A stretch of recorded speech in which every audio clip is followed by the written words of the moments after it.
Hello ನಮಸ್ಕಾರ. ಕೆಲವು ಸಲ ನಾವು ರೆಸ್ಟೋರೆಂಟ್ಗೆ ಹೋಗಿ ಕೆಲವೊಂದು ಫುಡ್ಗಳನ್ನ ಟೇಸ್ಟ್ ಮಾಡಿದಾಗ ಇದನ್ನು ನಾವು ಮನೆಯಲ್ಲೇ ಮಾಡೋಕ್ಕಾಗಲ್ವಾ ಅಂತ ಯೋಚನೆ ಮಾಡ್ತೀವಿ. ನಾವು ಕಡಿಮೆ ಸಮಯದಲ್ಲಿ ಪನ್ನೀರ್ ಬಟರ್ ಮಸಾಲನ ರೆಸ್ಟೋರೆಂಟ್ ಸ್ಟೈಲಲ್ಲಿ ಮನೆಯಲ್ಲೇ ಹೇಗೆ ಮಾಡ್ಕೋಬೋದು ಅಂತ ನಾನಿವತ್ತು ಇಲ್ಲಿ ತೋರಿಸ್ತಾ ಇದ್ದೀನಿ. ನಾವಿಲ್ಲಿ ಯಾವುದೇ ರೀತಿ ಮಸಾಲೆ ಐಟಮ್ಗಳನ್ನ ಯೂಸ್ ಮಾಡ್ತಾಯಿಲ್ಲ. ಚಕ್ಕೆ, ಲವಂಗ ಮತ್ತು ಗರಂ ಮಸಾಲ ಪೌಡ್ರನ್ನ ಯೂಸ್ ಮಾಡ್ದೇ ಹೇಗೆ ಮಾಡ್ಕೋಬೋದು ಅಂತ ತೋರಿಸ್ತಾ ಇದ್ದೀನಿ.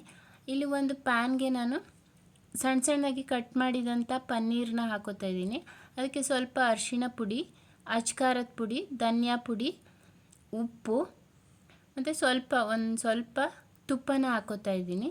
ಇದು ಚೆನ್ನಾಗಿ ಪನ್ನೀರ್ಗೆ ಮಸಾಲ ಎಲ್ಲ ಹಿಡ್ಕೋಬೇಕು. ಇದನ್ನು ನಾನು ಚೆನ್ನಾಗಿ ಮಿಕ್ಸ್ ಮಾಡಿ 10 ನಿಮಿಷ ಎತ್ತಿಡ್ತಾ ಇದ್ದೀನಿ. ಈಗ ನಾನಿಲ್ಲಿ ಮಸಾಲನ ರೆಡಿ ಮಾಡ್ಕೋತಾ ಇದ್ದೀನಿ. ಒಂದು ಪಾತ್ರೆಗೆ ಸ್ವಲ್ಪ ಬೆಣ್ಣೆ ಹಾಕಿ ಬೆಣ್ಣೆ ಚೆನ್ನಾಗಿ ಕರಗಬೇಕು. ಬೆಣ್ಣೆ ಚೆನ್ನಾಗಿ ಕರಗಿದ ಮೇಲೆ ಈರುಳ್ಳಿ, ಗೋಡಂಬಿ, ಗಸಗಸೆ, ಬೆಳ್ಳುಳ್ಳಿ ಪೇಸ್ಟು, ಟೊಮೆಟೊ ಹಾಕಿ ಚೆನ್ನಾಗಿ ನಾನು ಫ್ರೈ ಮಾಡ್ಕೊತಾ ಇದ್ದೀನಿ. ಇದು ಚೆನ್ನಾಗಿ ಫ್ರೈ ಆಗಬೇಕು. ನಾವಿಲ್ಲಿ ಗೋಡಂಬಿ ಮತ್ತು ಗಸಗಸೆನ ಹಾಕೋದ್ರಿಂದ ನಮಗೆ ಮಸಾಲದಲ್ಲಿ ಟೇಸ್ಟು ಚೆನ್ನಾಗಿರುತ್ತೆ, ಹಾಗೆ ಮಸಾಲೆ ಗಟ್ಟಿಯಾಗಿ ಸಹ ಬರುತ್ತೆ. ಇದು ಚೆನ್ನಾಗಿ ಇಲ್ಲಿ ಫ್ರೈ ಆಗಬೇಕು, ಬೇಯಬೇಕು. ಟೊಮೆಟೊ ಮತ್ತು ಈರುಳ್ಳಿ ಎಲ್ಲ ಚೆನ್ನಾಗಿ ಬೇಯಬೇಕು. ಇದು ಚೆನ್ನಾಗಿ ಬೆಂದ ಮೇಲೆ ಸ್ವಲ್ಪ ಉಪ್ಪು, ಅರಿಶಿಣ ಪುಡಿ, ಧನಿಯಾ ಪುಡಿ, ಅಚ್ಕಾರದ ಪುಡಿ ಹಾಕಿ ಮತ್ತೆ ಚೆನ್ನಾಗಿ ಮಿಕ್ಸ್ ಮಾಡ್ಕೋಬೇಕು. ಈ ಟೊಮೆಟೊ, ಈ ಅಚ್ಕಾರದ ಪುಡಿ ಇದೆಲ್ಲ ಚೆನ್ನಾಗಿ ಮಿಕ್ಸ್ ಆಗಬೇಕು. ಇದು ಮಿಕ್ಸ್ ಆದಮೇಲೆ ಕೊತ್ತಂಬರಿ ಸೊಪ್ಪು, ಶುಂಠಿ ಪೇಸ್ಟು ಇದನ್ನೆಲ್ಲ ಹಾಕಿ ಇದು ಮಸಾಲೆಗೆ ನಾನು ರೆಡಿ ಮಾಡ್ಕೋತಾ ಇದ್ದೀನಿ. ಇದು ಚೆನ್ನಾಗಿ ಚೆನ್ನಾಗಿ ಬೆಂದ ಮೇಲೆ ನಾವು ಮಿಕ್ಸಿ ಜಾರ್ಗೆ ಹಾಕಿದ್ದನ್ನ ನಾವು ಚೆನ್ನಾಗಿ ಪೇಸ್ಟ್ ಮಾಡ್ಕೋಬೇಕು. ಇದು ದಪ್ಪ ಇರಬಾರ್ದು, ತುಂಬ ನೈಸ್ ಆಗಿರಬೇಕು.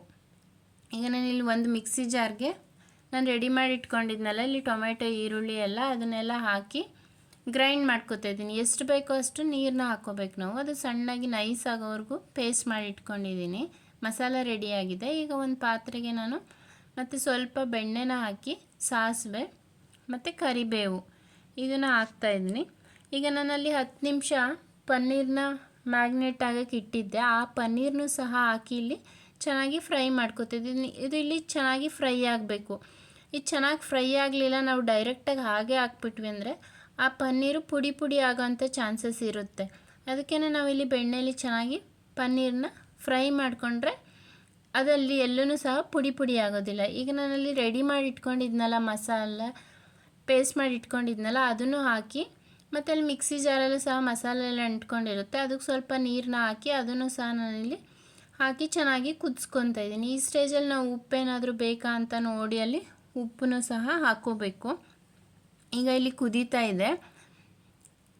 ಈಗ ಲಾಸ್ಟಲ್ಲಿ ನಾವು ಸ್ವಲ್ಪ ಕೊತ್ತಂಬರಿ ಸೊಪ್ಪು ಮತ್ತು ಕಸ್ತೂರಿ ಮೇಥಿನೂ ಸಹ ಹಾಕ್ತಾಯಿದ್ದೀನಿ. ಈ ಕಸ್ತೂರಿ ಮೇಥಿ ನಮಗೆ ಒಂದು ಎಕ್ಸ್ಟ್ರಾ ಫ್ಲೇವರ್ನ ಕೊಡುತ್ತೆ. ನಮಗೆ ರೆಸ್ಟೋರೆಂಟ್ಗೆ ಹೋಗಿ ನಾವು ತಿಂತೀವಲ್ಲ, ಅದಕ್ಕಿಂತ ಸಹ ತುಂಬ ರುಚಿಯಾಗಿರುತ್ತೆ ಈ ಪನ್ನೀರ್ ಬಟರ್ ಮಸಾಲ. ನೀವು ಒಂದು ಸಲ ಮನೇಲಿ ಟ್ರೈ ಮಾಡಿ ನೋಡಿ. Thank you.